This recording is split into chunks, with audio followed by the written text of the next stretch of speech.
Aliens laughed at humanity's feeble fleet. Then the Mothership arrived.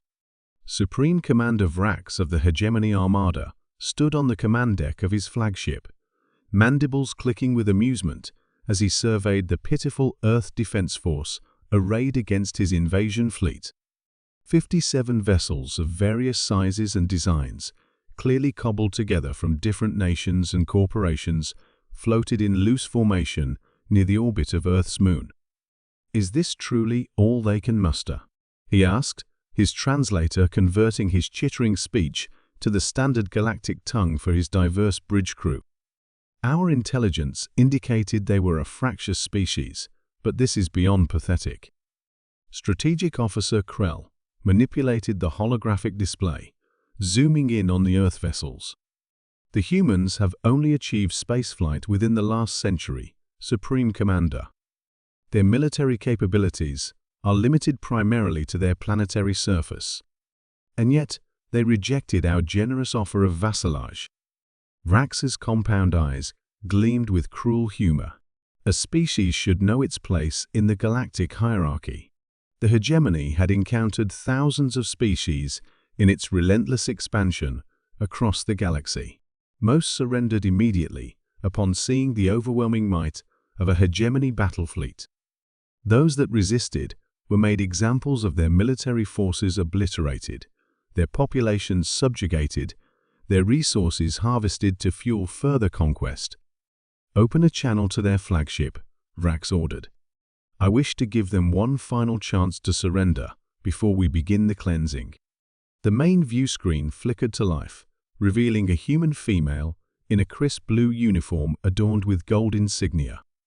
Her face betrayed no fear, only calm determination. "This is Admiral Sophia Chen of the United Earth Defense Force. State your intentions." Vrax clicked his mandibles in what his species recognized as derision. "Admiral Chen, your species has been found wanting. Your refusal of hegemony protection was most unwise. However, I am feeling merciful today. Surrender your vessels and prepare your world for occupation, and we will limit civilian casualties to acceptable levels." The human admiral's expression didn't change. "That's an interesting proposal, Commander Vrax. We have a counteroffer." Vrax's staff exchanged glances of surprise at the human's audacity. "You have exactly 30 minutes to withdraw your fleet from the Sol system," continued Admiral Chen. "After that time, we cannot guarantee your safety." Laughter erupted across the hegemony bridge.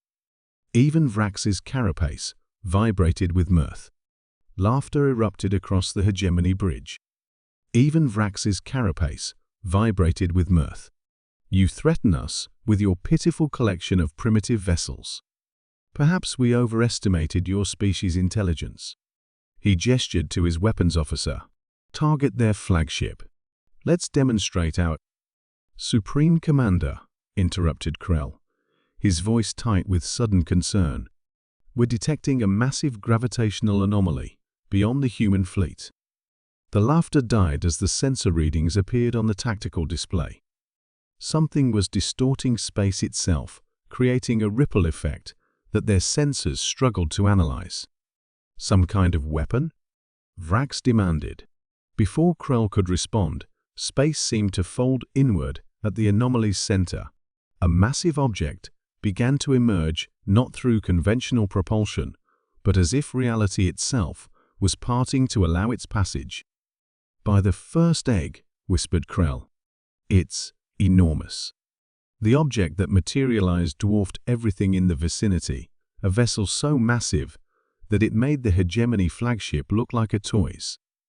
Its design defied conventional shipbuilding logic, with vast wing-like structures extending for kilometers and a central core that pulsed with energy readings beyond anything in the hegemony database. "Scan it," ordered Vrax, his earlier confidence evaporating. "Sir," reported the sensor officer, "the vessel is over 20 kilometers in length. Power readings are. They're off our charts. Its hull composition is unlike anything we've encountered." On the still open channel, Admiral Chen smiled faintly. "Allow me to introduce you to the UES Humanity's Hope, the first of our deep space carriers. We would have preferred a more peaceful first contact with your hegemony, but you've made your intentions clear." As they watched in growing horror, the massive human vessel began to open like a blooming flower, revealing cavernous launch bays, from which smaller craft began to pour, hundreds of them, then thousands. "Impossible," breathed Krell. "Their fleet was supposed to be 57 vessels." "Those were just our system patrol ships," Admiral Chen explained calmly. "The Hope contains our actual combat fleet, 5,000 tactical fighters, and 200 destroyer-class vessels. We've been monitoring your hegemony's expansionist activities for some time." Vrax felt fear for the first time in his long military career. Battle stations. All vessels, prepare to engage. But the human fighters moved with impossible speed and coordination, swarming the hegemony vessels before they could organize an effective defense. The smaller craft weren't armed with primitive missiles or lasers as expected, but with directed energy weapons that seemed to bypass hegemony shields entirely. "How?" demanded Vrax, as reports of critical damage flooded in from across his fleet. "How does a newly spacefaring species possess this level of technology?" "Perhaps you should have done more thorough research before threatening us," Chen replied. "Humans achieved spaceflight late not because we couldn't, but because we were focused on solving other problems first, like unified field theory and dimensional engineering."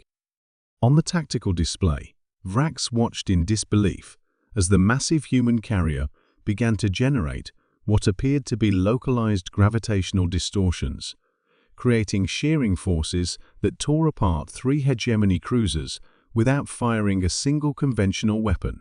"The vessels you initially scanned were deliberately designed to appear less advanced," continued Chen. "A precaution we've maintained since detecting your scout ships in our outer system last year. We had hoped you might be interested in peaceful contact." Vrax's flagship shuddered as multiple systems failed simultaneously.